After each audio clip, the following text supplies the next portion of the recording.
Hello everyone, welcome back to another Age of Empires 4 commentary. I am Beyond, and welcome back to A Journey to Diamond, a series where John and I, my friend, do a 2v2 series that gets me all the way up to Diamond. We'll see if that's the case. I believe he's been hovering around Platinum 3 to Diamond 1.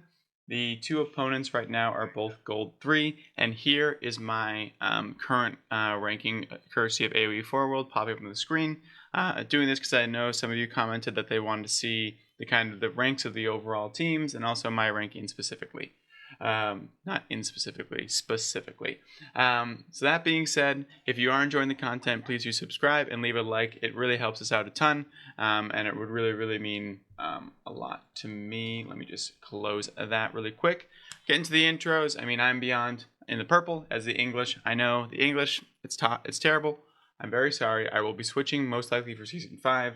I think switching this late in the game, if I'm trying to push for Diamond, is going to be pretty tough. So if there's any English build orders you want me to try, though, or any funny builds, anything like that, please do let me know, and I will give them a go in this final 4 weeks of the season. We have John as the yellow, as the French player down here. And we see across the battlefield in the orange, we have KDP as the Chinese player. And we have a name that I can't really say as the opposite player. So John and I going into this game, we were like, well, we gotta do something about this, so we're gonna probably do some early pressure. Now, not really that hot of a take. He has the French, I have the English, so that pressure can either lead into like a Castle Age and move on from there into 2 TCs, or if we sense weakness, we're gonna probably just continue to push through and try to just kill off one of the players entirely. Probably gonna be trying to go after the opposite player. They're usually players that want to go really quickly into booming, and if you don't let them get that second TC up, then it just becomes a major issue. Usually in team games, if they don't go for that military wing and really early aggression, they're going to be in for a long game if you don't let them get into that second TC realm. The Chinese player are usually pretty good at bunkering down, kind of building those walls, making sure that they're nice and safe and sound, because they're used to it in 1v1s. So we'll see how this kind of shakes out. I will say, John rudely, this game is the second best game of the weekend slate of games. The best game was going to be one that was an absolute banger going to the Imperial Age, but unfortunately, John had to leave, so he left me hanging in the entire game, which was pretty rude, I'm not going to lie to you. He said his excuse was, I guess he had to go out and actually have dinner with his mom, which is a very, very fair excuse, I suppose. But I was still left alone, which is really, it's tough. And I tried to win, despite of that, just like last time, the 2v1. This would be a true 2v1 because John just left. But unfortunately, I was not able to overcome the raids on my base, and that is what it is. We're trying our best out here, so we're going to go into a council hall. I know I've been seeing lots of Abbey of Kings. I've even tried it a few times, and I saw that my last video. If you haven't checked it out, go check it out. Sorry about that. Had to do a quick answering of something that came up important. Where was I? Yes, Council Hall. I tried the Abbey of Kings. It's all right. I'm still getting there. We can see, I think when there's more knights involved, I think there's a chance. But if I want to do feudal aggression, I'm going to go Council Hall every single time. I have been seeing with some success a forward Council Hall, so I might start to give that a try and really just sell out and maybe put the council hall, like back here, like a little pseudo base over here. That way they can just stream in constantly into the base instead of having to run all the way across the map. And I'm getting a barracks because I've learned my lesson the past couple of games that I usually meet and met with a bunch of horsemen, especially from the Chinese and the opposite players. So I want to make sure that that's not happening. And also I know they're going to be more than prepped because of my French counterpart. That being said, the French and English do work super well, synergize really well together because my archers melt the front line and then the knights clean up the rest. So in this matchup, they definitely do not want to tango with us in the feudal age. So I wouldn't be surprised if they start to kind of build up some walls, build some safety, because this matchup in the feudal age is really good for the English and French. As I said, we synergize so well together off of that. And it's one of those things where if we start to harass and left unchecked, it can get really bad for the opposing players. Now, I've been really trying to focus as well on making villagers at all times. and just constantly producing them, which is sometimes I think I need to get a little bit better build order though, because I don't have enough money to also produce constantly off of these two things while producing villagers. I don't know what the perfect circumstance is. I think the farm transition this early is not as ideal, so maybe I have to focus on getting more sheep early game, so that I can actually utilize the sheep that are out and about, or maybe utilize the deer nearby. I don't know what I'm going to have to do, but I have to adjust something slightly because I need to be able to produce constantly if I want to do this early aggression. We have John already going for the early farms as well. His sheep yields did not turn out for the same. Now we have a Barbican back here. Again, you know how I feel about this. First of all, this guy. I need a sheep like KDP over here. My goodness, really showing off on how to actually collect all those sheep. There's even more coming in. My goodness, an absolute stallion of sheep collecting. Now the Barbican back here we saw in one of the other videos that I was casting. I think with Divine that they put their Barbican back here. So I don't think it's a bad place. I think it just leads to a lot of lead to a lot of issues in terms of forward aggression, because the front of your base is kind of left open and it's really hard to start expanding out. Like over here it's gonna be hard to take this because it's not protected by the Barbican. Even though if it goes into Castle Age or above, you're probably gonna want two. We do have John going in for the early aggression with the Knights.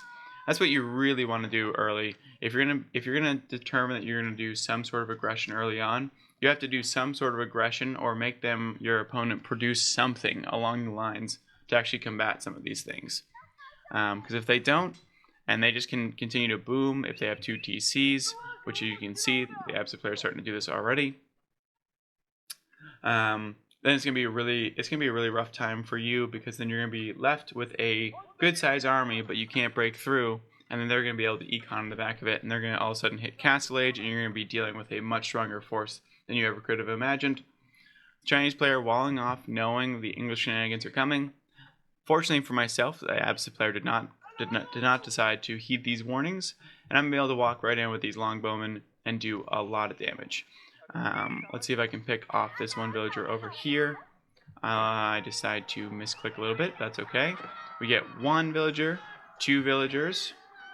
We're going to get three villagers, it looks like. Yes, we will. And that's 4 villagers for the price of 2 spearmen. Take that all day long. John's already got another one over here, another one over here. So we're up to 6 villagers dead for the opposite player. They're completely off of wood at the current moment. They're off of everything right now besides this food in the back here. So if John can harass back here, we have 9 villagers underneath the town center as well. So not the worst case scenario for them, but we're gonna get them off of gold, and we can see the Berkshire starting to produce a little bit over here. Now a little bit of misclick over here for me. I did not rally to the rest of my army over here, which could have been a lot better. We do have John going into the back though, causing absolute havoc. This is the issue with the French Knights. If you don't prepare for them in a better manner, that's another 2 villagers down. It's going to be a long day for you. And the Chinese players trying their best. They're going to send over some Shuganu and 1 spearman to help. But at this point, they really can't take on these forces alone. And the opposite player is not being able to really produce anything besides 2 spearmen, which aren't going to do anything at all to these archers. Which, as you can see right here, here's the case. If they decide to go in, and that one's already pretty much dead. It's already a dead unit. I see these Shuganu, so I just decided to rip back, because I'm like, no, it can't be for me. I start to call for John. I'm just probably desperately screaming to the mic at this point, being like, John, up front. So he's probably going, hold on. I'm trying to get one more charge off, and here he comes in with 3. And it is going to, unfortunately, charge at each individual villager. So we're going to have to pull back. But we do have a little Shuganu match coming up for the Chinese player. Solid player over here, KDP. Shout out to him, or them, or her. But that being said, unfortunately, the opposite player is kind of these sites of the aggression, and that's kind of what you want to do in 2v2, especially in the earlier ranks like this. It's just one of those things. If you can just take out and make someone useless, or make someone just that much worse off, if you can start to macro behind it, which we're doing decently well. We're not the best, floating a few too much food at this point, but we are producing constantly, constant villagers, and that's all you really need at this level, honestly. To get up to high plat, even maybe early diamond, it's just making sure you know the matchups, and you can start just producing villagers, produce those things, and you'll get there. So here we go, the Longbowman, my absolute favorite. That being said, the Absit might be a good shout for a next civilization, or the HRE. I've been liking those as well for those Akhton Chapel placements. And here it is, the Battle of the Archers. I'm gonna need my front line as well, though. So here's John doing a little bit of damage to the Chinese player as well. So I clean out the Absit forces, which are literally like 4 people. And I start to see the Shuganu, and I'm like, oh no, this is not gonna be good. But then I see that John's coming up from the behind. And he's making the call, just keep them there, go in. So that's what I do. So now they hesitate for a second there. As you can see, the Shuganu ran back for a second. I was able to kill 2 more for free, which then, now the tides are in our favor. I'm starting to pick off the archers. So now at this point, we're kind of just chilling at this point. So this Knight Mass, there's nothing to stop this. And I'm able to pick off and starting to get a mass of archers. So I don't really need to worry about frontline anymore at the current moment. So I can just pretty much stop producing spearmen and just produce all archers, because that's all I really need. I just need more and more for one-shotting capability. This is a bold move over here to leave these open. I'm surprised I haven't done anything to actually shift over to it. I am pop capped again, so I have to do much better at making sure I'm not pop capped. And now I see it. I'm starting to rain fire onto these villagers. Even more villagers going down. I start to move forward in case they decide to move out. And there they go. Another 2 going down. I think that was up to 4 that time. And these archers can't do much. They can't get a mass going. And I wouldn't be surprised if this is all she wrote for the Absit player. And this is, I mean, it's that simple. If you don't prepare, if you see the English and the French and you don't prepare for early aggression, it's going to be a long day. There's some things that I think they could have done. They could have moved their tree line back here. They could have started to produce a few towers to make sure they were actually safe. Because the easiest thing to deter archers is 1 tower, right? Because they have no armor, they're squishy, they can't dive anything. But if you let them shoot from afar, and there it is, the GGs. Unfortunately for our Chinese player, KDP, he will be on his own for the time being, or they'll be on their own for the time being. And I think that's going to be it. I'm not going to make you watch a 3-minute slow bleed out for the Chinese player. But they were pretty chill in the after lobby as well. So it's, like I said, the AoE 4 community is so awesome. So if you guys have enjoyed this series and you're enjoying it still, and you want to see me get to that next level, hopefully we can get up to Diamond. Hopefully we can at least get up to Plat 2 by the next week, so I can show you guys some games there. I'm going to be grinding a little bit to make sure. And I'm also going to try to make sure I get into my solo account. And then maybe next season we also do a little bit of a solo journey as well. That way it's a little bit more applicable to a lot of what you guys like to play. But yeah, so I hope you guys enjoyed. I hope you guys have a great day. And I'll let you guys finish out this one battle before kind of calling it. You know, I can just continue to kind of watch. But at this point, it's just going to be an absolute massacre. Let's see if KDP can produce one more fight. But at this point, I mean, I'm floating lots of resources because I really don't care. I know that it's over. Once someone gives up in a 2v2, it's pretty over. So hopefully I produce a few more houses so I can get more archers. And there we go. The walls are down. And there's the Shuganu. But there's the archers. And they just start to melt. And those units are so expensive. And once I kill this front line, look at that lovely micro. Look at that stutter step micro. And once I kill this front line, it's going to be pretty much it. And at this point, I'm just like, John, just go in. It's over, dude. Just go in. There's like 3 of them left. But really good synergy. John and I are really starting to find a little bit better. And I've been playing some just non-team 2v2s to also just practice just like certain build orders. So if there's a build order you want me to do, let me know in the comments below. I hope you guys have a great day. This is going to be it. And yeah. If you have enjoyed the series, if you are enjoying the channel, please do subscribe, leave a like. It means the world to me. Thank you so much, and I hope you have a great day.